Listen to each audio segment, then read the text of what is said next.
Cuando pensamos en la independencia del Perú, casi siempre nos vienen a la mente las grandes batallas, ¿no? Pero, ¿y si el camino hacia la libertad pudo haber sido completamente distinto?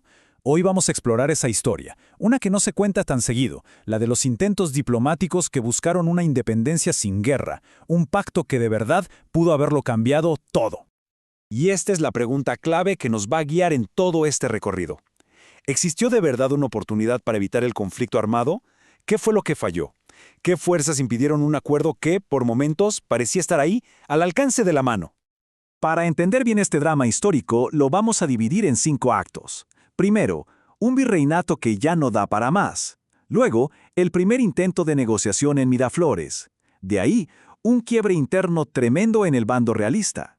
Después, el último y desesperado intento de diálogo en Punchauca. Y finalmente, cómo la guerra se convirtió en la única salida. Muy bien, empecemos con el primer acto. Nos vamos a 1820. El poder español en el Perú ya no es ni la sombra de lo que fue. Está débil, fragmentado y a punto de enfrentarse a su prueba final. Esta línea de tiempo nos muestra lo vertiginoso que fue todo.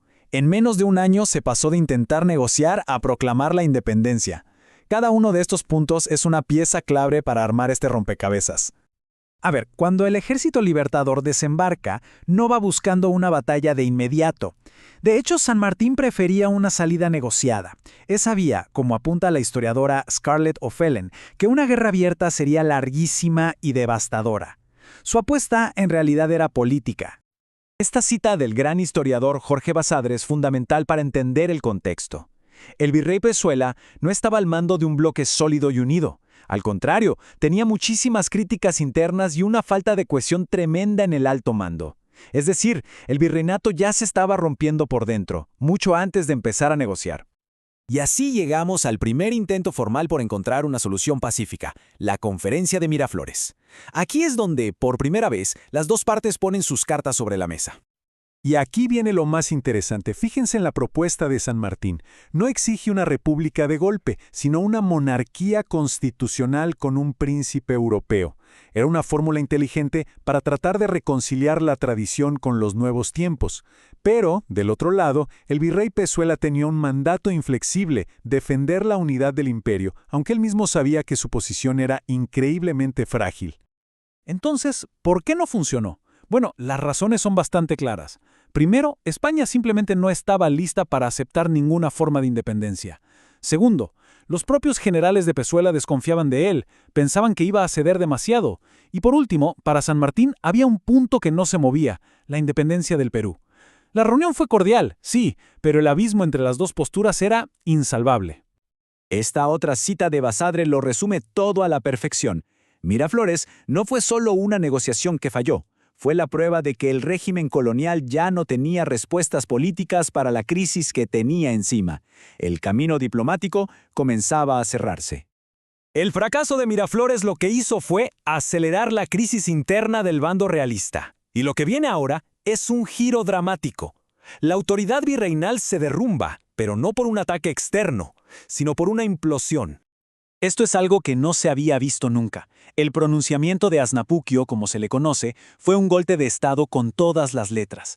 Los propios generales del virrey lo obligaron a renunciar y pusieron en su lugar al general José de la Serna. La cadena de mando se había roto por completo. Las causas de esta ruptura eran profundas. Había un enorme descontento militar con la estrategia de Pezuela, a quien veían como demasiado pasivo. Además, la desconfianza que se había sembrado en Miraflores no hizo más que crecer. Y, por supuesto, estaba la ambición política de la Serna y una fractura en el ejército realista que ya no se podía esconder. La magnitud de este evento es inmensa. No fue solo un cambio de mando. Fue la prueba definitiva de que la autoridad colonial se estaba cayendo a pedazos desde sus cimientos. El poder ya no venía del rey en España, sino de la fuerza de las armas en el propio Perú. Con un nuevo virrey en el poder, uno que llegó por un golpe de Estado, el escenario cambia por completo. La Serna, para legitimar su posición y con una situación militar desesperada, decide intentar lo que su antecesor no pudo, volver a negociar. Para 1821 la situación era crítica. El ejército realista sufría deserciones constantes y la crisis económica ahogaba a Lima. Basadre describe este momento como un estado de disolución acelerada. La Serna sabía que negociar era su única carta para evitar el colapso total. En Punchauca parecía que las posiciones se acercaban. San Martín refina su propuesta de monarquía, pero ahora exige algo clave, el reconocimiento inmediato de la independencia. La Serna se muestra más flexible que Pezuela, pero tiene un problema gigantesco. Como dice el historiador Loman Villena, negocia mirando sobre su hombro, con un miedo terrible a que sus propios oficiales lo derroquen si cedía demasiado. A pesar de los avances, Punchauca también fracasó. En resumen, el punto crucial fue este. La Serna no tenía el poder real para aceptar la independencia, y San Martín no podía aceptar nada menos que eso. La presión de los militares más radicales en el bando realista hizo imposible cualquier acuerdo. Y así, la última puerta para la paz se cerró. El fracaso de Punchauca marca el final. Se acabó cualquier posibilidad de una transición pactada. A partir de aquí, los acontecimientos se precipitan y el único lenguaje que queda es el de las armas. Esta cascada de eventos es la consecuencia directa de todo lo anterior. Se rompe el diálogo y San Martín avanza sobre Lima.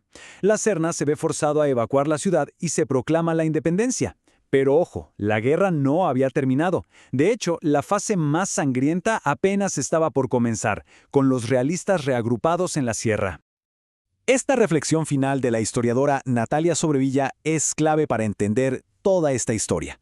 Nos invita a pensar que la guerra no era el único destino posible.